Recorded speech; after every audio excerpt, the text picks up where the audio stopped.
First of all, Laura فريجنتي, welcome. We are so delighted to have you here. You are the CEO of the Global Partnership for Education. First question is, what is the impact of global crisis on children's education, especially in the Middle East?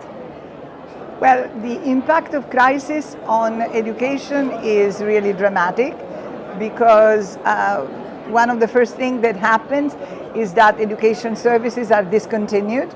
And so children, in most cases, they have to leave the areas where they are living to go to safer places, and so they are displaced, and that pulls them out of school. In many cases, schools are destroyed, and that makes it impossible to deliver education services. And the one thing that we have seen is that when children are pulled out from school, it becomes very difficult for them to come back. And so this is not just a temporary suspension, this is actually at times is the end of their opportunities through the education sector. Yeah, and what is the role of your partnership in finding solutions for these children? Well, we try to find solutions in many ways.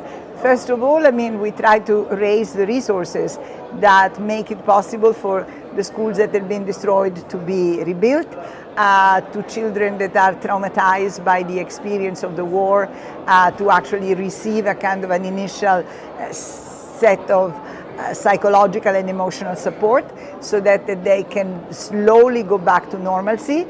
And then obviously we try to work on each circumstances is different, of course. There are cases where the war is like a limited temporary event. Yeah. And so we start working with the authorities at the reconstruction and the rebuilding of the system. There are cases where the war is protracted over time. And so we try to see how can we provide the services. In many cases, I think about, the children of Sudan, for example, displaced in Chad. We work with the government of Chad to make sure that we can provide services to children in a different language with different curricula, etc., etc. I think about the children of Yemen that, have been victim of such a protracted, war, and so we continue paying the salary of teachers so that the services are not discontinued.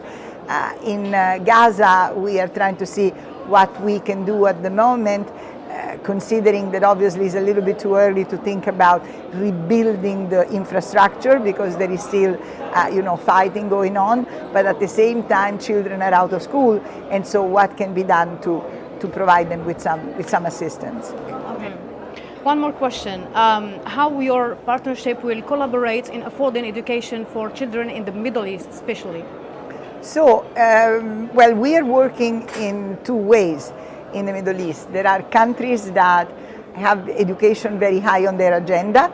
Qatar, where we are meeting today, has been a very long-term, long-standing partner with us since 2012.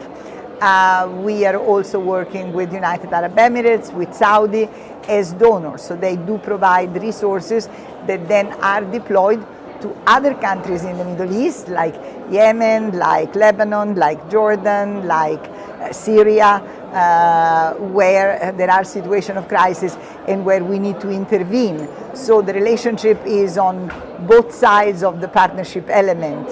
And I think that there is a very strong commitment in this region, I feel, on education because the GCC country, for example, they invested a lot in their own education. Yeah. They really work very hard at building their own human capital, and so appreciate and understand how important this is for stabilization, for peace, for security, and so they want to see this virtuous cycle to actually happen also in other countries that are part of the region. Well, thank you. We are so pleased to have you. Thank you so much. Thank you so much.